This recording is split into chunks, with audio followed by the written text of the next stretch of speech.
guys, welcome to a new video. Today, by the way, this is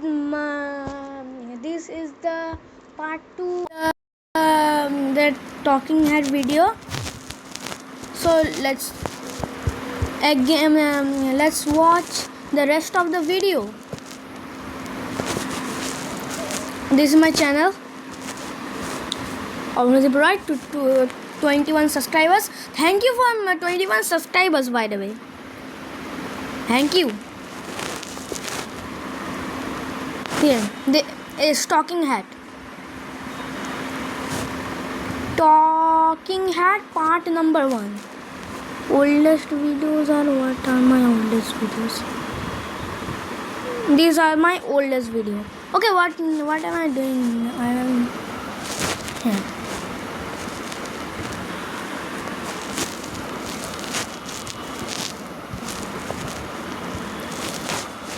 Let's subscribe to a talking head. He has 31 views and 6.18 lakh. Wow.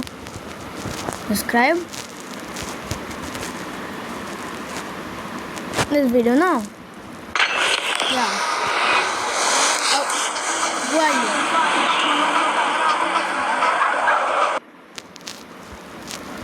Toward a nearby hospital. But this guy just had to be different. Something inside him snapped, and before the snake could slither away, he grabbed the animal with his bare hands. What will he do? He bit it. What? Yeah, multiple times. Chomped down twice on a reptile that is venomous in the lives of 20 humans with a single bite. It tried wriggling out of his teeth, but he munched on it like it was a piece of jerky, effectively crushing it. Later on, the man was rushed to the hospital and given an You know that what is our bite force? If you didn't know that you are biting your hand super hard and you can't feel it, you will just snap your hand and eat the whole thing like this. Look at my biting spot. This is a pencil. Look at that.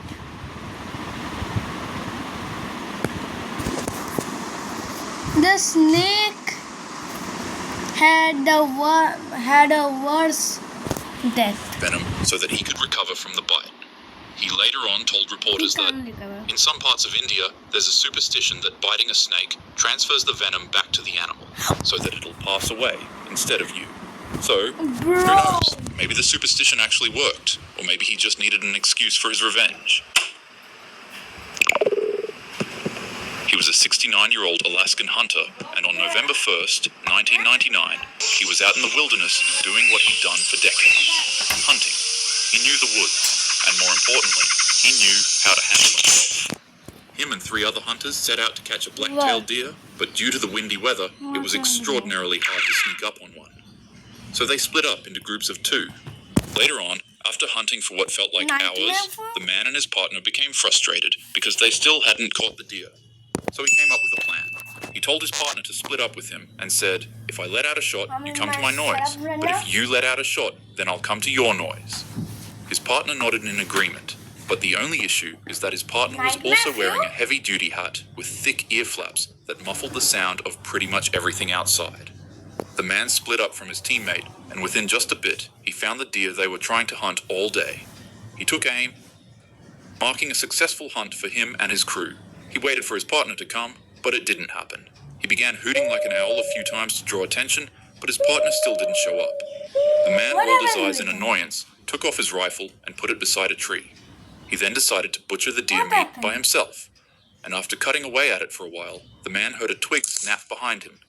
Feeling relieved that his partners finally showed up, he turned around to greet his crew. A brown bear stands at about 10 feet tall, weighs about 1,000 pounds, and runs as fast as a car on a street. Unfortunately for this man, it wasn't his crew members that showed up, but instead, the bear.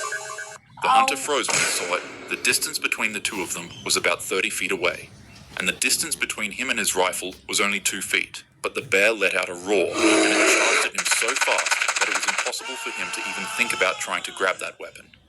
He only had one option available, his buck knife.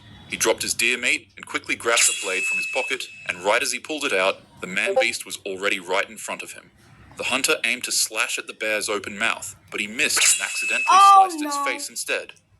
Angering the bear, it crushed his arm with its teeth, tearing off his skin and exposing his bone. The hunter screamed in pain. The full-grown bear pushed him down to the ground, pinning him into a death grip. Good. While it twisted away at the hunter's arm, he quickly used... I do not think he will survive right now. Actually. Let's see what happens. his free hand to try to poke the bear's eye out with his thumb. But it began thrashing him around, causing him to miss continuously.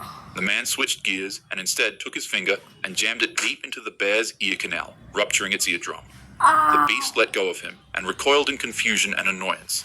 It then let out another 100 to 120 decibel roar and charged at the hunter again. The man was still on his back, so he desperately kicked the bear square in the throat, making it stumble as he hopelessly scrambled back to his feet. He was covered in blood, with an arm that was completely mangled and a bear that was charging at him again to finish him off for good. The man's mind raced, and his thoughts became a blurry panic. He was actually getting eaten alive by a bear, and he was running out of options for survival. Acting quickly, he fell onto his butt and stretched out his leg to use it as bait for the bear to bite onto and be distracted with. This would prove to be a terrible decision, because instead of just biting the lower end of his leg, it actually chomped down on his thigh, giving it complete control over his entire body. The bear began to shake the man around like a rag doll, thrashing his body around and bashing his skull on the floor. The bear looks very goofy.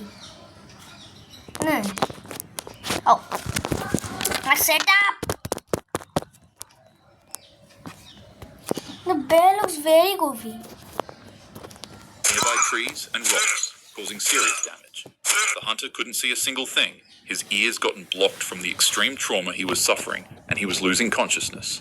Nonetheless, his adrenaline gave him enough energy to power through the bear's thrashing and to plow his buck knife countless times into the beast's thick, furry neck. The bear dropped the man and backed away as it bled from its neck with his knife stuck in it. The man stood up on one foot with his body exposed, showing both muscle and bone, but he fell into a delirium and began screaming at the bear.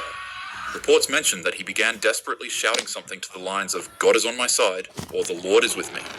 The bear charged at him again, and with one good arm, he punched the